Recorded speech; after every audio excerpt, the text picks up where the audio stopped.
right, so this is the same day as I uploaded the 45-ish video, but what I've done so far is well, that's a bad example, but I made the wheel well lids, the tops of them. This one gave me a little bit of difficulty because it didn't have the exact size, so I got this other piece and basically did the same thing.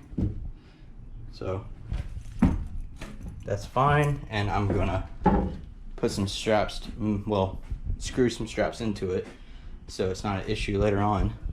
The only one that I didn't have enough for is this one, but I did do this one at the front left as well. And this one is a little bit weird up here, but I'm pretty sure some caulk will be able to fill that in.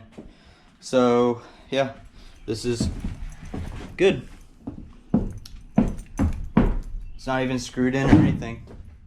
And it's, well, but it's pretty good. All right. So now what I'm going to do is I'm going to screw these down because it's raining outside and I can't get the plywood for the walling. So yeah, just going to do that.